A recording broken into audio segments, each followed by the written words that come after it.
Hello friends, എല്ലാവർക്കും good morning. അപ്പോൾ എല്ലാവർക്കും ഇന്നത്തെ ഒരു അടിപൊളി വിശേഷത്തിലേക്ക് തന്നെ സ്വാഗതം. അങ്ങനെ നമ്മുടെ മുത്തശ്ശൻ ആദർശിനെ വിളിച്ച് വരുത്തിയേക്കാണ്. അപ്പോഴേക്കും ആദർശെത്തിയതും എന്താ മുത്തശ്ശ, എന്താ കാര്യം, നീ ഒന്ന് വാ, നമുക്ക് അത്യാവശ്യമായിട്ട് ഹോസ്പിറ്റൽ വരെ ഒന്ന് പോകണം, RCM ഹോസ്പിറ്റൽ. അത് കേട്ടതും എന്താ മുത്തശ്ശന് എന്തെങ്കിലും കുഴപ്പമുണ്ടോ? മുത്തശ്ശന് കുഴപ്പമുണ്ടെങ്കിൽ മുത്തശ്ശൻ പോകുന്നത് ആ ഹോസ്പിറ്റലിലേക്കല്ലല്ലോ. എനിക്കൊരു കുഴപ്പമില്ല, RCM ഹോസ്പിറ്റലിൽ വേറൊരാൾ അഡ്മിറ്റാണ്, നമുക്ക് അവരെ കാണാനാണ് പോകേണ്ടത്. ആരാ മുത്തശ്ശ? അതൊക്കെ അവിടെ ചെന്നിട്ട് പറയാം, നീ വാ എന്നും പറഞ്ഞുകൊണ്ട് ആദർശിനെ വിളിച്ചുകൊണ്ട് അങ്ങ് ഇറങ്ങുക. അപ്പോഴേക്കും അബി എത്തിയതും നീയും വന്നല്ലോ, നിന്നോടും കൂടി ഒരു കാര്യം പറയാൻ വേണ്ടിയാണ് ഞാൻ വിളിച്ചത്. നീ ഉടനെ തന്നെ ഹോസ്പിറ്റലിലേക്ക് വരണം എൻ്റെ ഒപ്പം. എന്താ മുത്തശ്ശ, എന്താ കാര്യം? അതൊക്കെ ഹോസ്പിറ്റലിൽ ചെന്നിട്ട് പറയാം, നീ ഇപ്പോൾ കൂടെ വാ എന്നും പറഞ്ഞുകൊണ്ട് കാറും എടുത്ത് വിളിച്ചുകൊണ്ട് പോവുക. ഈ സമയമാണെങ്കിൽ അബിക്കാകെ പേടിയായി. പക്ഷേ പേടിയൊന്നും മുഖത്ത് കാണിക്കാതെ ധൈര്യത്തോടെ അബി കാറിൽ കയറിയിരിക്കുക. ഇതേസമയം അവർ ഹോസ്പിറ്റലിലെത്തിയതും ആ ഗുണ്ടകൾ അവിടെ നിൽക്കുന്നുണ്ടായിരുന്നു. എന്താ നിങ്ങളാണോ എന്നെ വിളിച്ചത്? അതെ സാർ, ഞങ്ങളാണ് വിളിച്ചത്. എങ്ങനെയുണ്ടാ കുട്ടിക്ക്? സീരിയസ് ആണ് സാർ. സാറിനെ വിളിച്ചുകൊണ്ട് ഇരിക്കുമ്പോഴാണ് പെട്ടെന്ന് തലകറങ്ങി വീണത്. ഹോസ്പിറ്റലിൽ എത്തിച്ചു. എന്തായിരുന്നു ആ കുട്ടിയുടെ രോഗം? എന്തിനു വേണ്ടി ആ കുട്ടിയെ ഹോസ്പിറ്റലിൽ അഡ്മിറ്റ് ചെയ്തിരിക്കുന്നത്? അത് പിന്നെ ബ്രെയിൻ ട്യൂമറാണ് സാർ. ജീവനെ മരണം തിന്നുകൊണ്ടിരിക്കുകയാണ് സാർ. അത് കേട്ടതും ഈശ്വര, അപ്പോഴേക്കും ആകെ ടെൻഷൻ അടിച്ച് മൂർത്തി സാർ ഇങ്ങനെ നിൽക്കുക. അപ്പോൾ നമ്മുടെ അബി, എന്താ മുത്തശ്ശ ഇത്? ആരെങ്കിലും എന്തെങ്കിലുമൊക്കെ പറയുന്നത് കേട്ട് മുത്തശ്ശൻ എന്തിനാ ഇങ്ങോട്ട് വന്നത്? വല്ല പ്രശ്നമുണ്ടോ മുത്തശ്ശ? എന്തെങ്കിലും കാര്യമുണ്ടോ? അതൊക്കെ പറയാം. എന്താ ആ കുട്ടിയുടെ കുഞ്ഞിൻ്റെ അച്ഛൻ ആരാണെന്ന് അങ്ങനെ ആ കുട്ടി പറഞ്ഞോ? അതൊക്കെ സാറേ ഞങ്ങൾ പറയാം. എന്തൊക്കെയാണ് മുത്തശ്ശി ഈ ചോദിക്കുന്നേ? ഒരു പിടിയും കിട്ടുന്നില്ലല്ലോ. അപ്പോൾ ആദർശ്, എടാ അബി, എന്തേലും പ്രശ്നമുണ്ടോടാ? എനിക്കറിയില്ല ആദർശേട്ടാ. എന്നാൽ പിന്നെ ഞാനൊന്ന് ആ കുട്ടിയെ ചെന്ന് കാണട്ടെ. അപ്പോഴേക്കും ഡോക്ടർ വരിക. എന്താ ഈ ഡോക്ടറെ കാര്യങ്ങളൊക്കെ? ആ കുട്ടിക്ക് എങ്ങനെയുണ്ട്? ഒന്നും പറയാനില്ലല്ലോ സാർ. കുട്ടി മരണത്തോട് മല്ലിടുക. ഇനിയിപ്പോൾ ആയുസ്സൊന്നുമില്ല. എപ്പോൾ പോകുമെന്ന് പറയാനും പറ്റില്ല. മെഡിക്കൽ സയൻസിന് ചെയ്യാൻ പറ്റുന്നതൊക്കെ ഞങ്ങൾ ചെയ്തു. ഇനി ദൈവത്തിൻ്റെ കയ്യിലാണ് സാർ, ഞങ്ങളുടെ കയ്യിൽ ഒരു ഇതുമില്ല എന്നും പറഞ്ഞുകൊണ്ട് ഡോക്ടർ അങ്ങ് നിൽക്കുക. ഡോക്ടർ, എനിക്ക് ആ കുട്ടിയൊന്ന് കാണണം. മരിക്കാൻ പോകുന്ന ആളെ കാണണ്ടെന്ന് പറഞ്ഞിട്ട് കാര്യമില്ലല്ലോ, പോയി കണ്ടോളൂ സാർ എന്നും പറഞ്ഞുകൊണ്ട് നമ്മുടെ ഡോക്ടർ അങ്ങ് പോയതും മുത്തശ്ശൻ അകത്തേക്ക് ചെല്ലുകയാണ്. ആകെ നിസ്സഹായ അവസ്ഥയിലാണ് നമ്മുടെ അനഘ കിടക്കുന്നത്. അനഘയുടെ ആ കിടപ്പ് മുത്തശ്ശനൊട്ടും സഹിച്ചില്ല. അതെ, അനഘയുടെ കിടപ്പ് കണ്ട് മുത്തശ്ശൻ അങ്ങോട്ട് ചെന്നു. കുട്ടിയാണോ എന്നെ വിളിച്ചത്? ഞാനാണ് അനന്തമൂർത്തി. അതെ സാർ, ഞാനാണ് വിളിച്ചത്. എനിക്ക് കുട്ടിയോടൊരു കാര്യം ചോദിക്കാനുണ്ടായിരുന്നു. ഞാൻ സംസാരിച്ചുകൊണ്ടിരുന്നപ്പോൾ കുട്ടിക്ക് എന്നോട് ബാക്കിയൊന്നും പറയാൻ പറ്റിയില്ലല്ലോ. എന്താ പറ്റിയേ? തീരെ വയ്യേ? അതെ സാർ, എനിക്ക് തീരെ വയ്യ എന്നും അനഘ. പേഴ്സണലായിട്ട് പറയാനുള്ളതാണോ എന്നും തലയാട്ടുകയാണ്. ഈ സമയം മുത്തശ്ശൻ സിസ്റ്ററിനോട് പറയാം, സിസ്റ്ററെ കുറച്ച് നേരം ഒന്ന് പുറത്ത് നിൽക്കാവോ? ഞാൻ ഈ കുട്ടിയോട് പേഴ്സണലായിട്ടൊന്ന് സംസാരിച്ചോട്ടെ. ശരി സാർ എന്നും പറഞ്ഞുകൊണ്ട് സിസ്റ്റർ വെളിയിലേക്ക് പോയി. ഈ സമയം മുത്തശ്ശൻ ചോദിക്കുക, പറ മോള് പറയാൻ വന്നത് എന്നോട് പൂർത്തിയാക്കി പറഞ്ഞില്ലല്ലോ. എൻ്റെ ഏത് കൊച്ചുമക്കളാണ്? കൊച്ചുമക്കളിൽ ആരാണ് മോളുടെ കുഞ്ഞിൻ്റെ അച്ഛൻ? എനിക്ക് 3 കൊച്ചുമക്കളാണ് ഉള്ളത്. ആദർശ്, അബി, അനി. ആരാണ് മോളുടെ കുഞ്ഞിൻ്റെ അച്ഛൻ എന്നും ചോദിക്കുകയാണ്. ഇത് കേട്ടതും അത് പിന്നെ സാർ എന്ന് പറഞ്ഞുകൊണ്ട് അനഘ അവിടെ തളർന്നു വീണ് മരിച്ചു. അനഘയുടെ പെട്ടെന്നുള്ള വീഴ്ചയെന്ന് പറഞ്ഞിട്ട് കട്ടിലെ തന്നെ കേട്ടോ, കൈ ഇങ്ങനെ അടിച്ച് വീഴുക. അങ്ങനെ ഇതാക്കിയിട്ട് മരിച്ചതും നമ്മുടെ മുത്തശ്ശൻ, മോളെ കുട്ടി എഴുന്നേക്ക് എന്നും പറഞ്ഞ് വിളിച്ചു. പക്ഷേ അനഘയുടെ പൾസൊക്കെ ഇല്ല, ECG കുറഞ്ഞു പോയി. ECG മൊത്തത്തിൽ അങ്ങ് ഇതായി.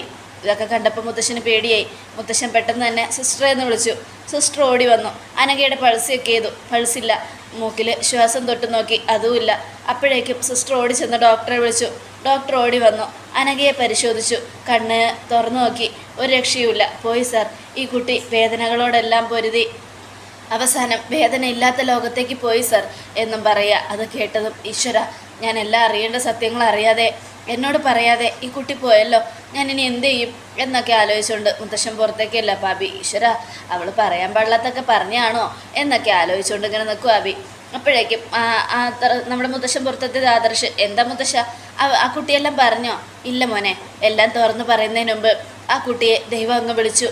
അവിടെ ദൈവം നമ്മളെ തോപ്പിച്ചു കളഞ്ഞു എന്നും പറയുക. ഇത് കേട്ടതും ആകെ ടെൻഷൻ അടിച്ച് നമ്മുടെ ആദർശം ഇങ്ങനെ നിൽക്കുക. ഈശ്വര, എന്തായിരിക്കും അവസ്ഥ, ഒരു പിടിയും കിട്ടുന്നില്ലല്ലോ. അപ്പം അബി ഹാവു സമാധാനായി. അങ്ങനെ സത്യങ്ങൾ തുറന്ന് പറയുന്നതിന് മുമ്പ് അവളെ മരണം കീഴടക്കി, അതുകൊണ്ട് ഞാൻ രക്ഷപ്പെട്ടു എന്നും ആലോചിച്ചുകൊണ്ട് അബി ഇങ്ങനെ നിൽക്കുക. ഈ സമയം എവിടെയാ ആ കുട്ടിയുടെ വീട്? ആ കുട്ടിയുടെ വീട് സാറ് അവിടെ എന്തായാലും നമുക്ക് ചെന്നൊന്ന് നോക്കാം. അവിടെ ചെന്ന് ഇതായി കഴിയുമ്പോൾ സാറിനെല്ലാം മനസ്സിലാവും. ആ കുട്ടിയെ സാറൊന്ന് കാണും, അതിൻ്റെ മുഖത്തേക്ക് നോക്കിക്കഴിഞ്ഞാൽ സാറിനെല്ലാം മനസ്സിലാവും സാറേ എന്നൊക്കെ പറയാണ്. ഇത് കേട്ടതും ആകെ ടെൻഷൻ അടിച്ച് ആദർശ അബി ഇങ്ങനെ ഇരിക്കുക. എന്നവാ നമുക്ക് ആ കുട്ടിയുടെ വീട് വരെ പോവാം. എന്താ മുത്തശ്ശ ഇത്? ആരെങ്കിലും എന്തെങ്കിലുമൊക്കെ പറയുന്നത് കേട്ട് വല്ലവരുടെയും വീട്ടിലൊക്കെ കയറി ചെല്ലണോ? ഏയ് എനിക്കങ്ങനെ തോന്നിയില്ല, നിങ്ങൾ വാ എന്നും പറഞ്ഞ് അവർ കാറിൽ കയറി പോവുക. ഈ സമയം മരിച്ചു കിടക്കുന്ന അനഘയുടെ അരികിലിരുന്ന് എല്ലാവരും കരയുക. കൊച്ചാണെങ്കിൽ ഭയങ്കര കരച്ചില്ല. അമ്മേ എഴുന്നേക്കമ്മേ, അമ്മ എഴുന്നേറ്റ് വാ അമ്മേ, അമ്മേ എന്നും പറഞ്ഞുകൊണ്ട് വിളിക്കുക. പക്ഷേ അമ്മ കേൾക്കുവോ? മരിച്ചു കിടക്കുമല്ലേ. മൂക്കിൽ പഞ്ഞിയും വെച്ച് തലയാകെ കെട്ടിപ്പൊതഞ്ഞ് നമ്മുടെ അനഘയുടെ കിടപ്പ് കണ്ട ആരായാലും ഒന്നും സഹിക്കില്ല. അങ്ങനെ അനന്തമൂർത്തിയും ആദർശും അബിയും അവിടെ എത്തുകയാണ്. കാറിൽ നിന്ന് ഇറങ്ങി. അപ്പം മുത്തശ്ശൻ ചോദിക്കുക, ഇതുവരെ കുട്ടിയുടെ അച്ഛൻ ആരാണെന്ന് എന്നോട് തുറന്നു പറഞ്ഞില്ലല്ലോ. അത് കേട്ടതും എടാ അബി, നിനക്കിതിൽ വല്ല പങ്കുണ്ടോ? ഏയ് എനിക്കൊരു പങ്കുമില്ല ആദർശേട്ടാ. എനിക്ക് പങ്കുണ്ടെങ്കിൽ ഞാൻ പറയാതിരിക്കോ? ഞാൻ ഇങ്ങോട്ട് വരിക പോലും ചെയ്യില്ല എന്നും അബി പറയുക. അത് കേട്ടതും പിന്നെ ആരായിരിക്കും? ഇനി മുത്തശ്ശ, നമ്മുടെ കുടുംബത്തിനെ തകർക്കാൻ, നമ്മുടെ ജ്വല്ലറിയിലെ ബിസിനസ്സും പേരും തകർക്കാനായിട്ട് ആരെങ്കിലും മനഃപൂർവ്വം ചെയ്യുന്നതായിരിക്കോ? ഏയ് ആ കുട്ടിയുടെ കിടപ്പും അതിൻ്റെ അവസ്ഥയും കണ്ടിട്ട് എനിക്ക് അങ്ങനെ തോന്നിയില്ല മോനെ. ആ കുട്ടി വളരെ സീരിയസ് ആയിട്ട് തന്നെയാണ് കാര്യങ്ങൾ പറയാൻ വന്നത്. എൻ്റെ 3 കൊച്ചുമക്കളുടെ പേരും ആയില്ല തുടങ്ങുന്നത്. ആ കുട്ടി ആ എന്നാണ് ആദ്യം പറഞ്ഞത്. പറഞ്ഞതുകൊണ്ട് എനിക്കറിയില്ല ആരാണെന്ന്. 3 കൊച്ചുമക്കൾക്കും ഒരേപോലെ പേരിട്ടതിൻ്റെ കഷ്ടം ഇപ്പോഴാണ് മനസ്സിലായത്. എന്ത് ചെയ്യാനാ, വിധി അതിനെ കൊണ്ടുപോയി. ഇനിയിപ്പോൾ കുഞ്ഞിൻ്റെ അച്ഛൻ ആരാണെന്ന് കണ്ടുപിടിച്ചേ മതിയാവും. ആ ബോഡി കൊണ്ടുവന്നോ? ആ കൊണ്ടുവന്നു സർ, അകത്തുണ്ട്. ദേ ആ ബോഡിക്കരികിലിരുന്ന് കരയുന്ന ആ കുഞ്ഞിൻ്റെ നിഷ്കളങ്കമായ മുഖത്തേക്കൊന്ന് നോക്ക് സർ. പാവമാണ് ആ കുട്ടി. ആ കുട്ടിക്ക് ആരുമില്ല സർ. ആ കുട്ടിയുടെ അവസ്ഥ ഒന്ന് ആലോചിക്കുമ്പോഴാണ് എനിക്കൊക്കെ ടെൻഷൻ. കാരണം ഇത്രയും നാളും അനഘ മരണത്തിനോട് പൊരുതി ജീവിച്ചത് ആ കുഞ്ഞിന് വേണ്ടിയാണ്. ഇപ്പം ആ കുഞ്ഞ് അനാഥയായാലോ എന്ന് ഓർക്കുമ്പോൾ നല്ല സങ്കടമുണ്ട് സർ. അത്രയ്ക്ക് വിഷമമുണ്ട്. കാരണം അനഘ ഒരു പാവം പെൺകുട്ടിയാണ്. അവളെ ചതിച്ച് അവളുടെ വയറ്റിലൊരു കുഞ്ഞിനെ കൊടുത്തോട്ട് ഓടിപ്പോയവനാണ് സാറിൻ്റെ കൊച്ചുമകൻ. അതാരാണെന്ന് ആ കുട്ടി പറഞ്ഞില്ലല്ലോ. അത് പറയുന്നതിന് മുമ്പ് ആ കുട്ടി മരണത്തിന് കീഴടങ്ങി. എന്ത് ചെയ്യണമെന്ന് ഓർത്തിട്ട് എനിക്കൊരു പിടിയും കിട്ടുന്നില്ല. ആരാണെന്ന് പറഞ്ഞാലല്ലേ ഞങ്ങൾക്ക് എന്തെങ്കിലും ഒരു പരിഹാരം കാണാൻ പറ്റൂ സാർ. അവളുടെ ഒരേ ഒരു ആഗ്രഹമായിരുന്നു കുഞ്ഞിനെ ആരെങ്കിലും ഏൽപ്പിക്കണമെന്ന്. അതായത് സ്വന്തം അച്ഛൻ്റെ കുടുംബത്തിനേക്ക് തന്നെ ഏൽപ്പിച്ച പെൺകുഞ്ഞല്ലേ സാർ, അതിന് സുരക്ഷിതത്വം വേണ്ടേ? അതുകൊണ്ടാണ് സാറിനെ തന്നെ അവൾ വിളിച്ച് കാര്യങ്ങളൊക്കെ പറഞ്ഞത്. സാറിൻ്റെ കൊച്ചുമകനാണ് ഇതിന് ഉത്തരവാദിയെന്ന് അവൾക്ക് നന്നായിട്ട് അറിയാം. പക്ഷേ ഇത്രയും നാളും ഒന്നും പറയാതെ അവൾ മറച്ചു വെച്ചത് നിങ്ങളുടെ കുടുംബത്തിൻ്റെ നിലയും വിലയും അറിഞ്ഞുകൊണ്ട് തന്നെയാണ്. അവസാനം മരണത്തിന് കീഴടക്കുമെന്ന് ബോധ്യമായപ്പോൾ അവളെല്ലാം സാറിനെ വിളിച്ച് പറയുമായിരുന്നു. സാറിനോട് അവൾക്ക് നല്ല ആഗ്രഹം ഉണ്ടായിരുന്നു എല്ലാം പറയണമെന്ന്. പക്ഷേ എന്തു ചെയ്യാനാ സാർ, അതിനു മുമ്പ് തന്നെ മരണം അവളെ വിളിച്ചുകൊണ്ട് പോയില്ലേ. ഇതൊക്കെ കാണുമ്പോഴാണ് ദൈവങ്ങൾ ഇത്രയും ക്രൂരരാണോ എന്ന് ചിന്തിക്കുന്നത്. വല്ലാത്തൊരു നിസ്സഹായ അവസ്ഥയാണ് സാർ അനഘയുടേത്. കുടുംബം തന്നെ കഴിഞ്ഞു പോയത് വല്ലാത്ത കഷ്ടത്തിലാണ്. എന്തു ചെയ്യാനാ, ആ പെങ്കൊച്ചിന് ഇനി ആരുണ്ടെന്ന് ഓർക്കുമ്പോൾ നല്ല സങ്കടമുണ്ട്. സാറിൻ്റെ 3 കൊച്ചുമക്കൾക്കും കുടുംബമായി അല്ലേ. ഇനിയിപ്പോൾ അതിൻ്റെ കാര്യം ഒരു ചോദ്യചിഹ്നം ആവുമല്ലോ സാർ എന്നൊക്കെ പറയണം. എന്നിട്ട് നിങ്ങൾ ആ കുട്ടിയുടെ അച്ഛനാരാണെന്ന് പറയുന്നില്ലല്ലോ. അതൊക്കെ ഞങ്ങൾ പറയാം സാർ. സാർ ആദ്യം അനഘയെ ചെന്ന് കാണുക എന്നും പറയുകയാണ്. ഈ സമയം മുത്തശ്ശൻ അകത്തേക്ക് എന്നപ്പോൾ അനഘയുടെ ഡെഡ് ബോഡിക്ക് അരികിലിരുന്ന് കരയുന്ന ആ കുഞ്ഞു മോളെയാണ് മുത്തശ്ശൻ നോക്കിയത്. അതെ, ഒന്നും അറിയാത്ത പ്രായത്തിൽ സ്വന്തം അമ്മയെ നഷ്ടപ്പെട്ട് പൊട്ടിക്കരഞ്ഞുകൊണ്ടിരിക്കുന്ന ആ കുഞ്ഞു മോളുടെ മുഖം മുത്തശ്ശൻ്റെ ഹൃദയത്തിൽ പതിഞ്ഞു. ഒപ്പം ആദർശിൻ്റെയും. എന്ന അബിക്ക് ഒരു മനസാക്ഷിയില്ല. ആ കുഞ്ഞിനെ ഒന്ന് നോക്കുന്നു പോലുമില്ല. അബിയുടെ മനസ്സ് മുഴുവനും എങ്ങനെയെങ്കിലും ഈ കുറ്റം ആദർശിൻ്റെ തലയിൽ കെട്ടിവെക്കണമെന്ന് തന്നെയാണ്. അതുകൊണ്ട് തന്നെ അബി ഇങ്ങനെ ഓരോന്ന് ആലോചിച്ചുകൊണ്ട് നിൽക്കുക. ഇവിടെ ധൈര്യമായിട്ട് അബി നിൽക്കണമെങ്കിൽ അവിടെ ആദർശിൻ്റെ തലയിൽ കെട്ടിവെക്കാനുള്ള എന്തോ ഒരു വലിയ കാര്യം അബി ചെയ്തിട്ട് തന്നെ നിൽക്കുന്നത്. ഈ സമയം ആ കുഞ്ഞ് കരയുക. അമ്മേ എഴുന്നേറ്റ് വാ അമ്മേ, ചന്തുമോളെ ഒറ്റക്കാക്കിയിട്ട് അമ്മ എവിടെയാ അമ്മേ പോയേ? അമ്മ എന്തിനാ ഇങ്ങനെ ഉറങ്ങണേ? ഇത്ര നേരം ഉറങ്ങിക്കിടക്കുന്ന എന്തിനാ? എഴുന്നേക്കമ്മേ, ചന്തുമോൾക്ക് വിശക്കുന്നു, അമ്മ എഴുന്നേക്കമ്മേ എന്നും പറഞ്ഞുകൊണ്ട് ചന്തുമോള് അമ്മയുടെ അരികിലിരുന്ന് കുറേ കരഞ്ഞു. പക്ഷേ ആര് കേൾക്കാൻ? ആ അമ്മയ്ക്ക് എഴുന്നേറ്റ് വരാൻ പറ്റുമോ? ദൈവം മരണത്തിലേക്ക് കൊണ്ടുപോയില്ലേ. ഇനിയിപ്പോൾ ആ അമ്മയ്ക്ക് എഴുന്നേറ്റ് വരാൻ പറ്റില്ല എന്ന് ആ കുഞ്ഞു മോക്ക് അറിയോ? ഇല്ല. അങ്ങനെ നമ്മുടെ അബി അവിടെയൊക്കെ ചുറ്റും നോക്കിയപ്പോൾ അബി വിചാരിച്ചതുപോലെ, അബി ഏർപ്പാടാക്കിയതുപോലെ ആ ഗുണ്ടകൾ അതെല്ലാം ചെയ്തിട്ടുണ്ടായിരുന്നു. അതെ, എല്ലായിടത്തും ആദർശിൻ്റെ ഫോട്ടോ, പിന്നെ ആദർശും അനഘയും കൂടെ നിൽക്കുന്ന ഫോട്ടോ എല്ലാം സെറ്റ് ചെയ്ത് വെച്ചിട്ടാണ് അബി ഇത്രയും വലിയ പ്ലാൻ ഇട്ടത്. സത്യം പറഞ്ഞ അനഘ ഇപ്പം മരിക്കാൻ പോലും കാരണം അബി തന്നെയാണ്. അപ്പോഴേക്കും അബി ആദർശിനെ നോക്കി, ഈ സമയം അബി ഗുണ്ടകളെ നോക്കി.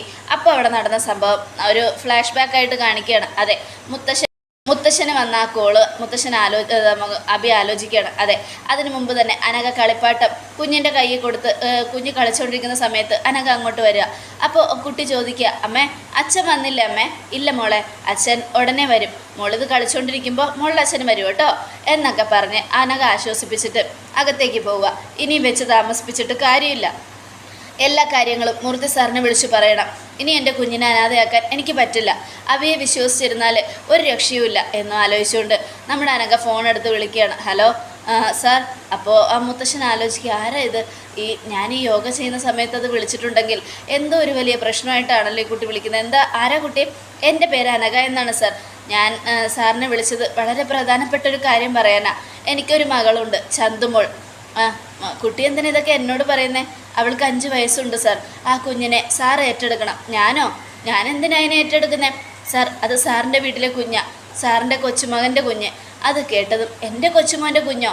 ഏത് കൊച്ചുമോൻ്റെ എന്നും മൂർത്തി സാറ് ചോദിക്കുമ്പോഴേക്കും അനഘ പറയാനായിട്ട് വായി തുറന്നു. പക്ഷെ അപ്പോഴേക്കും അനഘയുടെ വായി പൊത്തിയതും മുത്തശ്ശൻ, ഹലോ ഹലോ കുട്ടി, ആരാണ് കുട്ടി? Hello hello hello. അപ്പം മുത്തശ്ശനൊന്നും മനസ്സിലായില്ല. ഇതെന്താ ഈ കുട്ടി ഒന്നും ഇതാക്കുന്നില്ലല്ലോ. അതെ, എല്ലാം കൊണ്ടും തന്നെ അനഘയുടെ വായി മൊത്തത്തിൽ അങ്ങ് പൊത്തി, ശ്വാസം മുട്ടി. അനഘയ്ക്ക് ശ്വാസം പോലും വിടാൻ പറ്റുന്നില്ല. മുത്തശ്ശനോട് അബിയാണ് ആ കുഞ്ഞിൻ്റെ അച്ഛനെന്ന് പറയാൻ പോലും ആ ഗുണ്ടകൾ സമ്മതിച്ചില്ല. എല്ലാം അബി ഏർപ്പാടാക്കിയ ആൾക്കാർ തന്നെ. അബിയുടെ കൊടും ക്രൂരതയിൽ അനഘ മരണത്തിന് കീഴടങ്ങുമായിരുന്നു. അതായത് ഹോസ്പിറ്റലിൽ അനഘയെ സീരിയസ് ആയിട്ട് എത്തിച്ചു. ഗുണ്ടകൾ കാരണം അനഘയെ ഹോസ്പിറ്റലിൽ പെട്ടെന്ന് എത്തിക്കേണ്ടി വന്നു. ഇല്ലെങ്കിൽ ഇനിയൊരു ദിവസം കൂടെ കൂട്ടി കിട്ടിയെന്നായിരുന്നു. അതിനു മുമ്പ് തന്നെ അബി ചെയ്ത കൊടും ക്രൂരത ആ കുട്ടിയെ മരണത്തിലേക്ക് ചെന്ന് എത്തിക്കുകയായിരുന്നു. ഈ സമയം അബി ആലോചിക്കുകയാണ്, എല്ലാം എൻ്റെ മിടുക്ക്, ഇതെല്ലാം ആദർശം ഇവൻ്റെ തലയിൽ കെട്ടിവെക്കാൻ വേണ്ടി ഞാൻ ചെയ്ത അവസാന ബുദ്ധി, കുടില ബുദ്ധി. എടാ ആദർശേ, നീ ഒരുപാട് അങ്ങ് വലിയ ആളായില്ലേ. അനന്തപുരിയിൽ മാത്രമല്ല ജ്വല്ലറിയിലും നീ വലിയ ആൾ തന്നെയായി. അതുകൊണ്ട് തന്നെ നിനക്കിട്ട് ഞാനൊരു പണി തരുവാൻ പോവാടാ. ഇനി നീ അങ്ങനെയങ്ങും ആരുടെയും മുന്നിൽ തല ഉയർത്തിപ്പിടിച്ച് നടക്കില്ല. നിന്റെ കുടുംബജീവിതം തകരും. അനന്തപുരിയിൽ നിന്നോട് വിശ്വാസമുള്ള എല്ലാവരുടെയും വിശ്വാസം നിന്നിൽ നിന്നും അകന്നു പോകും. നീ ഇനി ഒറ്റപ്പെട്ടു പോകും. എന്തായാലും ഞാൻ രക്ഷപ്പെട്ടു. അവൾ മരിച്ചതുകൊണ്ട് ഞാൻ രക്ഷപ്പെട്ടു. ഇനി എനിക്ക് പേടിക്കണ്ട. കുഞ്ഞിൻ്റെ അച്ഛൻ ഞാനാണെന്ന് ആരും പറയത്തുമില്ല. എനിക്ക് സന്തോഷമായി എന്നൊക്കെ ആലോചിച്ചുകൊണ്ട് അബി ഗുണ്ടയെ നോക്കി ഒന്ന് ചിരിക്കുക. എല്ലാം സാറ് പറഞ്ഞതുപോലെ തന്നെ ഞങ്ങൾ റെഡിയാക്കിയിട്ടുണ്ട് സാർ എന്നും ഗുണ്ടകൾ സൈലൻ്റായിട്ട് അബിയോട് പറയുക. ഈ സമയമാണെങ്കിൽ മുത്തശ്ശൻ ആ കുഞ്ഞിൻ്റെ നിസ്സഹായമായ അവസ്ഥ കണ്ട് ഇങ്ങനെ സങ്കടപ്പെട്ട് നിൽക്കുക. ഈശ്വര, ഈ കുഞ്ഞിനെ എങ്ങനെ ആശ്വസിപ്പിക്കും? വളരെ കഷ്ടമാണല്ലോ ഈ കുഞ്ഞിൻ്റെ കാര്യം. ഈ കുഞ്ഞിനോട് എന്ത് പറഞ്ഞാൽ ഈ കുഞ്ഞിൻ്റെ അമ്മ തിരിച്ചു വരുമെന്ന് പറയുക. ഈ കുഞ്ഞിന് ഇനി ആരോ ഉള്ളേ? ദൈവമേ, ഏത് കൊച്ചുമോൻ്റെ കുഞ്ഞാണിതെന്ന് ആ കുട്ടി പറയാതെ പോയല്ലോ. ഞാൻ ഇനി ആരെ സംശയിക്കും? അബിയാണോ ആദർശാണോ അനിയാണോ എന്നറിയില്ല. അപ്പോൾ മുത്തശ്ശൻ ചോദിക്കുക, എടാ മോനെ ആദർശേ, നിനക്ക് അനിക്ക് അനഘയും എന്ന പെൺകുട്ടിയുമായിട്ട് എന്തെങ്കിലും ബന്ധമുണ്ടെന്ന് അനി നിന്നോട് പറഞ്ഞിട്ടുണ്ടോ? ഏയ് ഇല്ല മുത്തശ്ശ, അനി അങ്ങനെയുള്ള ഒരാളല്ല മുത്തശ്ശ. അവന് ഫ്രണ്ട്സുകളുണ്ടാവും എന്ന് കരുതി തെറ്റായ ബന്ധത്തിലേക്ക് അവൻ പോകില്ല മുത്തശ്ശ എന്നും ആദർശ് പറയുക. ഈ സമയം നിനക്കറിയോടാ അബി? ഏയ് എനിക്കറിയില്ല മുത്തശ്ശ, ഞാൻ സത്യ പറഞ്ഞത്. എനിക്കെങ്ങനെ അറിയാം? ഇതാരാന്ന് പോലും എനിക്കറിയില്ല എന്നും അബിയും പറയുക. അപ്പോൾ ആദർശനോട് ചോദിക്കുക, മോനെ ആദർശേ, മുത്തശ്ശൻ ചോദിക്കുന്നതിൽ നീ തെറ്റായിട്ടൊന്നും എടുക്കരുത്. മുത്തശ്ശൻ അറിയാത്തത് കൊണ്ട് ചോദിക്കുക. മുത്തശ്ശന് സംശയമുള്ളതുകൊണ്ട് ചോദിക്കുക. മോനെ, നിനക്കറിയോ അനഘ എന്ന പെൺകുട്ടിയെ? എൻ്റെ മുത്തശ്ശ, എനിക്കറിയില്ല. ഇതുവരെ പെൺകുട്ടികളുടെ മുഖത്ത് പോലും ഞാൻ നോക്കിയിട്ടില്ല. അങ്ങനെയുള്ളപ്പോൾ അനഘയെ എനിക്കെങ്ങനെ അറിയാൻ പറ്റും മുത്തശ്ശ? എനിക്കറിയില്ല. ഇപ്പം തന്നെ മുത്തശ്ശൻ എന്നെ കൂട്ടിക്കൊണ്ടുവന്ന് ഈ കാണിച്ചു തന്ന മരിച്ചു കിടക്കുന്ന അനഘയുടെ മുഖം മാത്രമേ എനിക്കറിയൂ. ഇതിനു മുമ്പ് ഈ കുട്ടി എങ്ങനെയായിരുന്നു, എന്തായിരുന്നു എന്നൊന്നും എനിക്കറിയില്ല എന്നും ആദർശ് പറയുക. അപ്പം മുത്തശ്ശൻ സംശയത്തോടെ അബിയെ നോക്കുകയാണ്. അബിയുടെ മുഖത്തെ പരുങ്ങലും ടെൻഷനും ആദർശ് ശ്രദ്ധിച്ചു. എടാ അബി, നിന്റെ മുഖത്ത് എന്തോ ടെൻഷനുണ്ടല്ലോ. എന്താടാ, നിനക്ക് ആ പെൺകുട്ടിയെ അറിയോ? ഇല്ല ഏട്ടാ, എനിക്കറിയില്ല, സത്യമായിട്ടും അറിയില്ല എന്നും അബി തറപ്പിച്ച് പറയുക. അത് കേട്ടത് നമ്മുടെ ആദർശ്, ഇതെന്തൊരു കഷ്ടമായത്. മരിക്കുന്നതിന് മുമ്പ് ഈ കുട്ടി നമ്മുടെ കുടുംബത്തിലേക്ക് വലിയൊരു ബോംബാണല്ലോ എറിഞ്ഞിട്ടത്. ഇനിയിപ്പോൾ എന്ത് ചെയ്യും? ഈ കുട്ടി ആരാണെന്ന് എന്താണെന്നും ആരോട് ചോദിക്കും? ഈ കുഞ്ഞിൻ്റെ അച്ഛൻ ആരാണെന്ന് എങ്ങനെ അറിയും എന്നൊക്കെ ആലോചിച്ചുകൊണ്ട് നമ്മുടെ ആദർശ് ഇങ്ങനെ നിൽക്കുക. മുത്തശ്ശനാണെങ്കിൽ ആകെ ടെൻഷനായി. എന്ത് ചെയ്യണമെന്നറിയാതെ മുത്തശ്ശനെ നിൽക്കുകയാണ്. കാരണം അനന്തപുരിയിലേക്ക് കുഞ്ഞിൻ്റെ അച്ഛൻ ആരാണെന്നറിയാതെ വിളിച്ചുകൊണ്ട് പോകാനും പറ്റില്ല. അവിടെ ചെന്ന 3 കൊച്ചുമക്കളുണ്ട്. അനിക്കും ആദർശിനും അബിക്കും ഇത് വലിയ ടെൻഷനാവുകയും അതാരാണെന്നറിയാതെ എല്ലാവരും ടെൻഷൻ അടിക്കുകയും ചെയ്യും. ഇനി എന്താണ് സംഭവിക്കാൻ പോകുന്നതെന്ന് ഉറപ്പായിട്ടും കാത്തിരുന്ന് തന്നെ കാണാം. അതെ, അബിയുടെ കുനിഷ്ഠ ബുദ്ധിയിൽ ആദർശ് വീണു പോകുമോ? ആദർശിൻ്റെയും നയനയുടെയും കുടുംബജീവിത ബന്ധം തകരുമോ എന്ന് ഉറപ്പായിട്ടും മിസ് ചെയ്യാതെ തന്നെ കാത്തിരുന്നാണ്. എല്ലാവർക്കും ഒരിക്കൽ കൂടെ നല്ലൊരു